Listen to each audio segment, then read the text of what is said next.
Welcome back, fellow internet adventurers. Get ready for another wild ride through Reddit's strangest stories. We're diving deep into the internet's quirkiest corners. Grab your popcorn and join us on this adventure. Don't forget to hit subscribe and like. Let's get started. My cheating wife got promoted, then started sleeping around, and one of her employees added her. I squeezed her dry on the divorce. I, 45 male, have been married to my wife, 42 female, for about 18 years now. She works in marketing at the regional branch of a pretty well-known company, and I work in a senior role at a software company. We have both been relatively career-focused go-getters, and I think that's part of what drew us to one another. You likely won't be surprised to hear that we don't have any children, but we've never really felt like we really wanted them. And I personally don't think anyone should take the decision to have kids lightly in a marriage. As long as ours, we've never had any issues regarding unfaithfulness, which is something that I've always been thankful for. I've always felt like we've been too busy climbing the ladder to be fooling around. That is likely a stupid assumption, because I know that anyone who wants to cheat can make time for it if they really want to, but there simply wasn't any reason for me to suspect her of infidelity. And I used that notion to buttress that the worst part is that until it happened, I didn't even know better. There was literally no signs. As far as I know, maybe if I paid more attention, I would have seen it. But I'm getting ahead of myself. The entire thing started when my wife got a promotion at work about a year ago. She works extremely hard and has worked at her specific company for over a decade. She came back one day to tell me that she got a major promotion and was now in an executive position at the company. That was huge because, as I've said, we've always been very career-focused, and there were signs that she was going to be chosen for the promotion. But we simply weren't sure, so it was huge. When it was confirmed, the position came with new responsibilities, but it also came with a massive pay increase, which was, of course, one of the best parts of the thing. Now, for the most part, nothing really changed. She was keeping slightly later nights, though nothing too crazy. And if you're a top marketing executive to company, it doesn't seem surprising that your hours might be a bit longer, at least in the initial period. As you get acclimated to the role, there were days when she'd get back early, which was nice. But for the most part, instead of getting back around 6 p.m. like she used to, it'd be like 7:30 or 8. I told her to take things very easy every once in a while, but we are both workaholics, so no. My words wouldn't change too much. It was about 2 weeks ago that things changed quite a lot. It started with a message that somebody sent me on LinkedIn.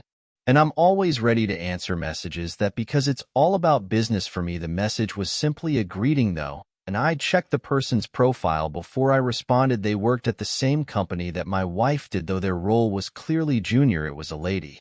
So I'll just say that her name was Sisette. I responded to her with a similar greeting, knowing that she'd eventually come out about what she wanted. But it wasn't until the next day after work hours before she actually replied. She asked me if I was my wife's husband. And I told her that I was. At that point, I knew that it had nothing whatsoever to do with business, and my first thought was this was some pathetic girl trying to poach a married man, or something. I mean, I really couldn't come up with another reason why someone like her was messaging me and leading with a question like that. I answered in the affirmative, though I really would like to talk to you about something private. But I don't know if you're open. It's about your wife was added in a separate message. At that point, I started to feel very anxious. I thought that something might have been wrong with my wife, or she might have had an accident, but this message was sent since yesterday, so it was definitely something else. I started to wonder whether my wife was too combative and bossy at work, and was essentially a bully to some extent. That was eventually what I settled on. She must want to report my wife to me, perhaps before trying to report her to HR. So I told her that I was open to hearing what she had to say. She proposed a meeting in person at a neutral spot, but I really didn't feel comfortable with that. So I told her to say what she wanted to say right here. I needed to have written proof of whatever that it was she wanted to say. She seemed hesitant, but eventually agreed. She sent me a paragraph, and it was very shocking to read. Quote, "I don't know if you're the kind of person who prefers ignorance, or whether you would want to know. But I know with certainty that your wife is sleeping with some of the junior employees. Maybe you both have an arrangement, and if so, please forgive me for intruding. But I think that it wouldn't be fair for you to be in the dark about this. I really beg that you don't mention my name if you do decide to confront her. I know this could cost me my job, but I'm really just trying to do the right thing. And I hope that you can appreciate that." End quote. I read that message over about 5 times before what it was saying actually started to sink into my head. She was saying that my wife was sleeping with junior coworkers. Was that something I could even believe? I hadn't seen a single sign of that. She never seemed to smell like anyone's perfume. She never acted even mildly different when she'd returned from work. To be honest, the only thing that I could point to was her coming later than she used to. And that certainly could align with this new theory. It took me quite some time before I replied to her. I told her that I was grateful that she told me, and that her admission was going to be saved with me. About 10 minutes later, a bunch of questions started jumping into my head. How many employees? When did this start? Did they do things at work? How did she even know about it? I asked her every single one of these questions in a single message. Quote, I don't know for sure, but at least two, because I overheard them talking about it. That's how I found out, and maybe it was some kind of inside joke, but they sounded serious, and they tend to work late nights. I assumed they might be doing things in the building. But I don't have an answer for that.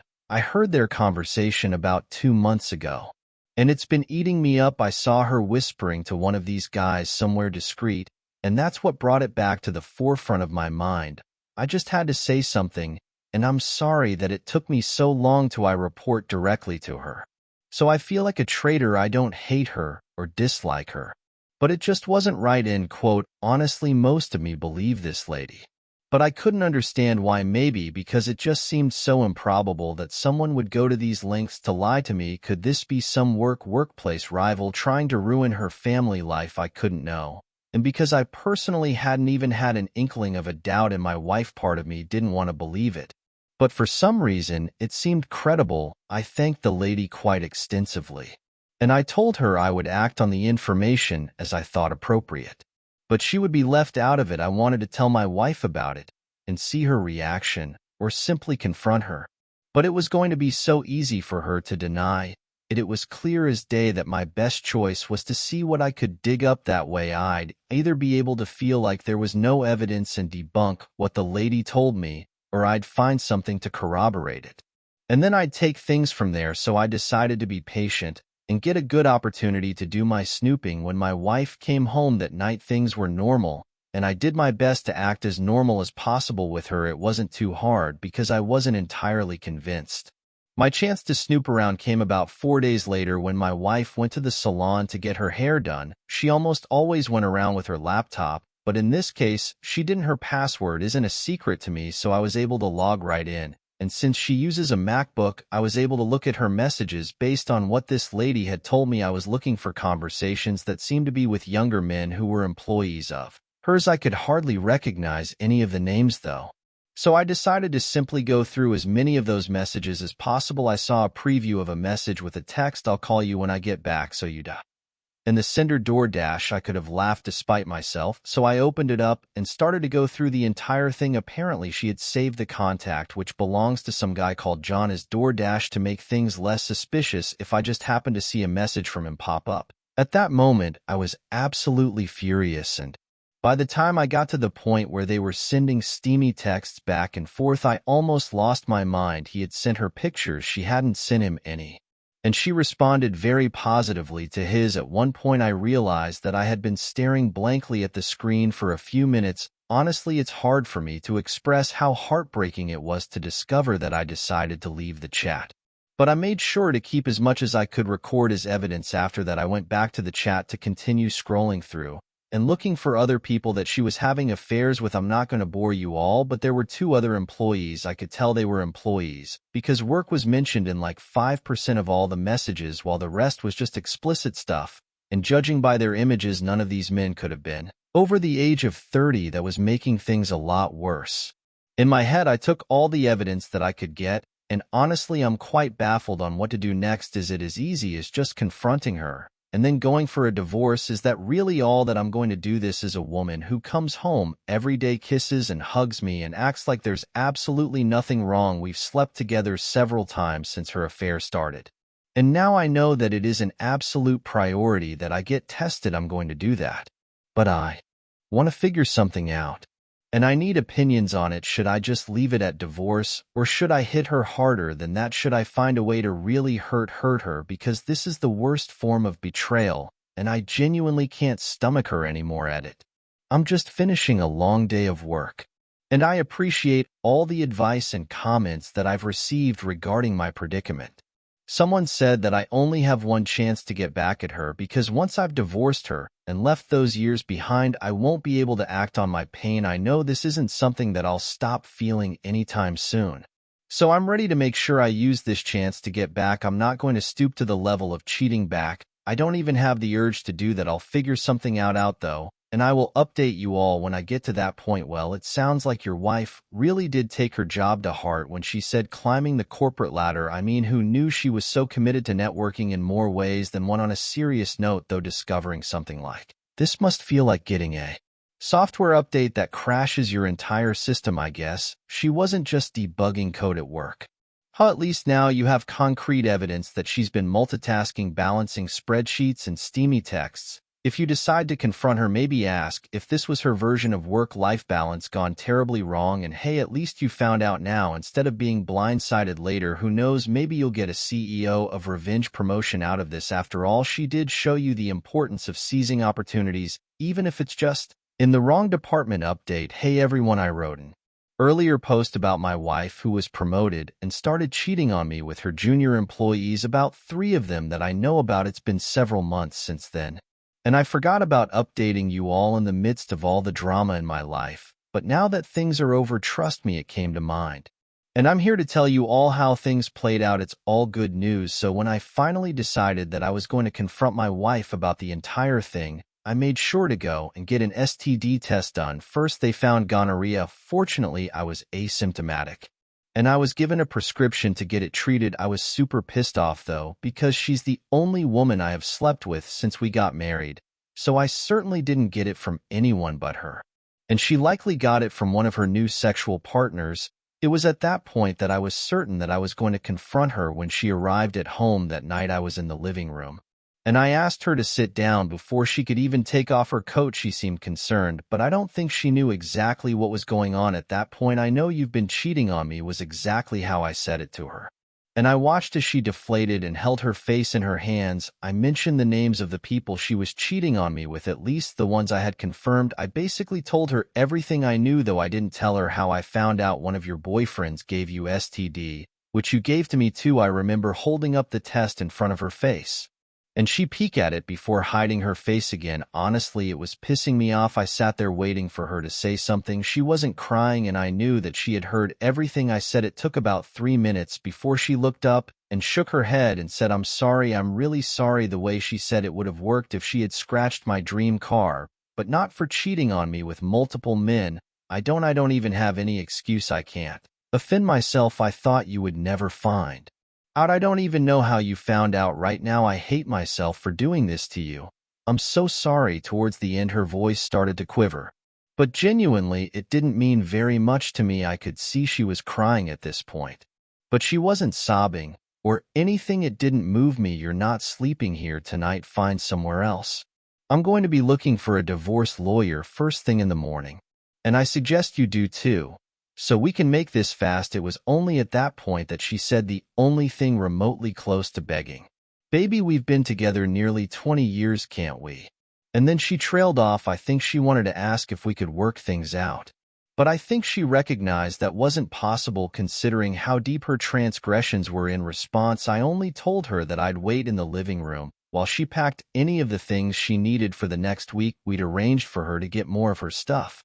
Later, she stood up and went to the bedroom after that, and that was all that was made out of our conversation. Probably the most mature way to react to an F-up of that magnitude. She eventually left the house, and the next phase was the divorce stage. We both got lawyers. The papers were served and signed very quickly, and we eventually got into the proceedings. Fortunately for me, I had all the evidence of her infidelity, including my STD test, and it was presented in a very effective way by my divorce lawyer, who was a total rock star. Things went on for quite a bit, but ultimately ended in my favor because my ex-wife promotion meant that she started earning significantly more than me, and I ended up getting a pretty nice alimony judgment. Even though I really do not need it, I'll use it to pay for a hobby or two. When it comes, the house was a tough one because we co-owned it, but her higher income meant she'd be better set to find a new residence. I got that one too. We each had cars, and she kept hers naturally, but there was no easy way for me to get that from her. As things went, that was how we finally split ways for good.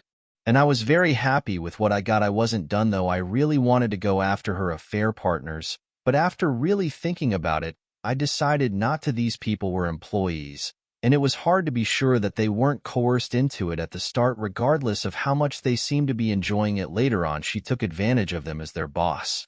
And I decided it was too messy and not worth the effort to get on them. However, regarding her, it was easy for me to make a report to HR at her company from an anonymous address. I had to let them know that one of their top-level executives was coercing junior employees into sleeping with her. And I recommended they start an investigation. That happened, and long story short, she was found to be guilty of the allegations. Several junior employees directly beneath her were questioned, and there seemed to be a fourth person that I never found out about. The lady who had exposed the affairs to me in the first place was feeding me insider updates, because all I got officially was an email telling me an investigation was commencing, and an investigation had been completed. Her punishment: she lost her job. I know it won't be too hard for her to find a new job based on merit, but with sexual misconduct allegations following her around, she's not going to have an easy time. As far as I know, she's still searching up until now. And yes, I know it jeopardizes my alimony, but I really didn't need it to survive. Plus, she's got more than enough money in the bank to still fulfill her payments. If she doesn't, I don't mind going to court for her to figure it out somehow. That's not my problem. We've probably spoken twice since the divorce, and it was all about formalities related to splitting our lives up for good. I personally don't want to have to talk to her ever again, and the way things are going, I probably won't need to. Honestly, life is good as it is, and although revenge doesn't completely erase the pain of being cheated on by your longtime wife, it does a hell of a good job at it. It feels good.